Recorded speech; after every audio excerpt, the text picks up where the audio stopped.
Hey there, Lisa Silly here with New Start University, and I want to talk to you about taking time. I have so many people that ask me, they send me messages all of the time, ironically, asking me, kind of how I started trying to live a better, healthy, balanced lifestyle. And one of the biggest keys is taking time.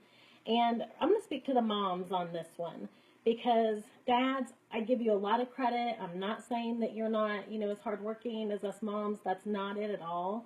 I just think that dads are wired differently. So this is for the moms. I posted earlier kind of a snapshot of my day. And you probably noticed that I have alarms set for just about every 45 minutes to an hour. In fact, at my part-time job, I'm constantly having to run over to my desk and say, sorry, I had an alarm set, I had a reminder set. And it's just because we have so much going on. I mean, in our culture, you have to be running full speed ahead, or it just seems like you get left behind. And unfortunately, if it's like, well, not unfortunately necessarily, but if your household is anything like my household, as women, we spend so much time taking care of others. Like, if both of my husband and I are in a room, my children are not probably going to ask my husband what's for dinner. They're going to ask me what's for dinner. And then you've all seen, that post that's on Facebook that we all kind of laugh about, talking about how your kids will step right by by your husband and or whatever to come over and talk to you and ask you like where their shoes are or where something else is. And we just, I feel like, are sometimes pulled in so many different directions as women.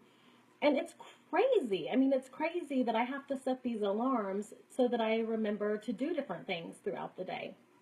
And I think one of the biggest keys to learning how to live a healthy lifestyle and to give yourself a new start is just to remember to take time out for yourself. And it's not selfish. Do you know that just this week, I happened to look at I was talking to one friend who was texting me and telling me that she had a fever of like 101.4, but she didn't think it was high enough to go to the doctor because she didn't have the time.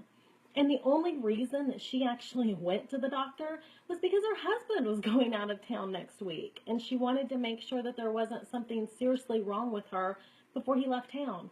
Are you kidding me? She has a fever of 101.4, but doesn't feel like that's worth taking time for herself to go to the doctor? My goodness, it's crazy. But unfortunately, it's the norm. More and more often, that's just how we as women tend to operate. I had another friend on Facebook that she's so dedicated to her exercises. She gets up at like 5 o'clock in the morning every single day and actually drives somewhere to work out. But do you know, I saw her personal trainer commented and told her that she needed to get to the doctor because her face was like so swollen from all this sinus junk. Do you know what her response was? I don't have time. What? When in the world did we get so busy that we couldn't take time? Let me tell you, I'm so lucky that I have a husband that knows how I'm wired because I tend to just get go, go, go, go, go. Like, look at me. I haven't even showered today. It's like 4:40. I woke up this morning with a plan. I set my alarm. I worked out. Unfortunately, there was a family that had some tragedy in our town, and so my day got spent a little bit cross-wired trying to meet people and coordinate some different things.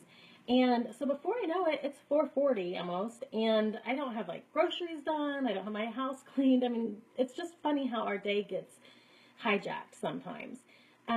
And I think, for me, that's one reason that I get up and work out first thing in the morning because I feel like that's the one thing I can control, and that if I don't control the day, that it'll control me. But as women, especially women, and like I said, no disrespect men, I just know that from, my husband, he's able to just kind of sit down when he gets tired, and he doesn't care if there's dishes in the sink or, if there's dirty clothes. He's able to just kind of shut down and refuel himself. And I'm not like that anyhow. I can't speak for everybody. But what I started to say before my ADD kicked in is that, I'm very lucky that he understands how I'm wired because I do go, go, go, go, go. And I will get to a point where I will just hit a brick wall and I will either emotionally eat where I'm grabbing everything in sight just to like re-energize me, or I will just start crying. And he's so good to just say, hey, Lisa, why don't you go lay down for a minute? I've got this. And it sounds like I'm a lot more high maintenance than I am, I promise. Well, maybe not. But anyhow, but my whole point is that we have to take time for ourselves. So earlier today, when I felt like I was doing for everybody else, I was like, you know what? I haven't had a pedicure in a really long time. And so I took time out for myself. And my wish for you women, is that you can realize that you have to give yourself your oxygen mask first. Like when you're on the plane, when they hand it to you and tell you to take care of yourself so you can take care of somebody else, there's a reason they do that.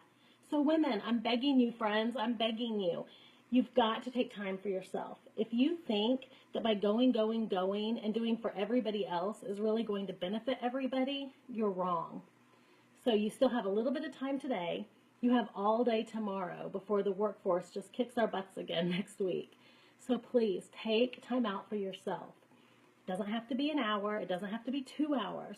Sometimes just taking, a 20-minute breather is all it takes. But take time for yourself. That is truly key to living a healthy lifestyle and giving yourself a new start.